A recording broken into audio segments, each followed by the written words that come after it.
Hello friends, स्वागत है आपका आपके अपने लीगल चैनल सोच पर प्रहार में। मैं हूं एडवोकेट सनी शर्मा और दोस्तों आज के इस वीडियो में मैं आपको एक जजमेंट के बारे में बताने वाला हूं। ये जजमेंट डाइवोर्स केस में दिया गया है और हस्बैंड के पक्ष में दिया गया है। तो दोस्तों ये वीडियो बहुत ही इंपॉर्टेंट होगा क्योंकि जो भी लोग जिनके भी डाइवोर्स के केस चल रहे हैं या फिर वो डाइवोर्स का केस डालने की सोच रहे हैं, अलग होना चाहते हैं, तो ऐसे केस में उन्हें इसके सारे एंगल्स के बारे में पता होना चाहिए। केवल एक ही तरीके से सोच करके आपको आगे मूव नहीं करना चाहिए। डिफरेंट एंगल से आपको हर एक वर्जन में देखना चाहिए कि उसके क्या कॉन्सिक्वेंस होने वाले हैं जो काम आप करने वाले हो। तो दोस्तों इस जजमेंट में थोड़ा सा बात हटके होगी, उस तरह का जजमेंट नहीं है जो आम होते हैं। इंपॉर्टेंट केस है, ध्यान से देखिएगा, एंड तक वीडियो में बने रहिएगा। और यदि अभी तक भी आपने चैनल को सब्सक्राइब नहीं किया है तो चैनल को सब्सक्राइब करके नोटिफिकेशन बेल पर जरूर क्लिक कर लें, ताकि इस तरह के जजमेंट्स जब भी मैं आपके लिए लेकर के आऊं तो उसकी जानकारी आपको सबसे पहले मिले। अब दोस्तों ये मामला कुछ ऐसा था कि 2011 में दोनों की शादी हुई थी। शादी के बाद पति को यह पता चला कि ये शादी जो वाइफ है उसकी फ्री कंसेंट से नहीं हुई है, उस पर प्रेशर बना करके की गई है और अभी वो वापस अपने मायके जाना चाहती है। अब दोस्तों 2012 में जो वाइफ थी उसने अपनी जान देने की कोशिश करी, जिसमें कि वो नाकामयाब रही। और इसके बाद जो लड़के की तरफ से जितने भी घर वाले थे वो सारे वहां पर मिलने गए उसके मायके में। अब दोस्तों मई 2012 में हस्बैंड ने section 12 of Hindu marriage act, section 12 of Hindu marriage act में एक केस फाइल कर दिया। अब दोस्तों हस्बैंड का जो वर्जन था वो ये था कि इसकी मेंटल कंडीशन सही नहीं है, ये मेंटली स्टेबल नहीं है और अपनी मदर के प्रेशर में रहती है, जिसकी वजह से हमेशा अनहैप्पी और डिप्रेस रहती है। और मैरिज के समय भी यही सिचुएशन थी।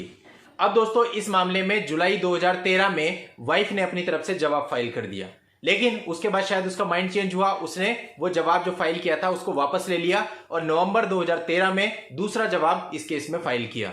इसके बाद 2014 में वाइफ ने सुप्रीम कोर्ट में ट्रांसफर पिटीशन लगा दी मामले को अपने यहां पर ट्रांसफर कराने के लिए, जो कि सुप्रीम कोर्ट से 2015 में खारिज हो गई।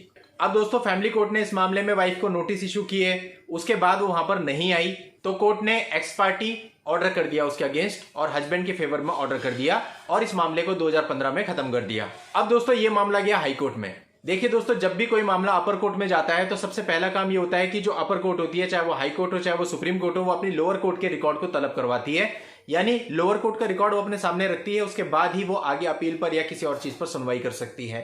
तो इस मामले में भी यही हुआ। हाई कोर्ट ने फैमिली कोर्ट को डायरेक्ट किया कि जो भी लोअर कोर्ट का रिकॉर्ड है वो हाई कोर्ट में पेश किया जाए, लेकिन वहां पर कोई भी रिकॉर्ड अवेलेबल नहीं था। अब दोस्तों ऐसे में इस मामले को बिना लोअर कोर्ट के रिकॉर्ड के सुना गया, यानी केवल जो मामले के फैक्ट्स थे, जो हस्बैंड की पिटीशन थी और जो वाइफ का रिप्लाई था, केवल जो चीजें अवेलेबल थी उन्हीं के बेस पर पूरे मामले का संज्ञान लिया गया और हाईकोर्ट ने अपना डिसीजन लिया। अब दोस्तों यहां पर भी वाइफ को सूचना दी गई इस मामले की, बाय पोस्ट उसको सूचना दी गई और उसका जो न्यूज़पेपर है उसमें पब्लिकेशन भी कराया गया, लेकिन उसके बाद भी वाइफ कोर्ट में नहीं आई, उसने आना जरूरी नहीं समझा, इंटरेस्ट नहीं लिया। तो दोस्तों ऐसे में जो हाईकोर्ट था, हाईकोर्ट ने डाइवोर्स की डिग्री हस्बैंड के फेवर में ग्रांट कर दी और ये अपील अलाउ कर दी गई।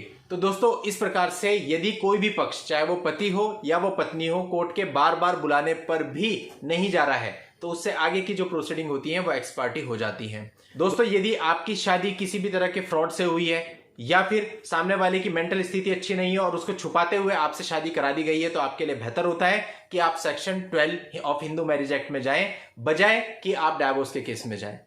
इस पर दोस्तों मैंने अलग से वीडियो बनाए हुए हैं, उन वीडियो को देखकर आप इस संबंध में पूरी जानकारी भी ले सकते हैं। वो वीडियो आपको इस वीडियो के एंड स्क्रीन पर मैं लगा दूंगा, वहां पर से आप उस वीडियो को देख सकते हैं और पूरी जानकारी ले सकते हैं। और आप लोगों की हेल्प के लिए जजमेंट का लिंक मैं इस वीडियो के नीचे डिस्क्रिप्शन में दे रहा हूं, वहां जाकर के आप इस जजमेंट को पढ़ करके पूरी जानकारी ले सकते हैं और जजमेंट को डाउनलोड भी कर सकते हैं। नेक्स्ट वीडियो में नई लीगल जानकारी के साथ मैं आपसे फिर मिलता हूं, तब तक के लिए goodbye and thank you for watching. Take care.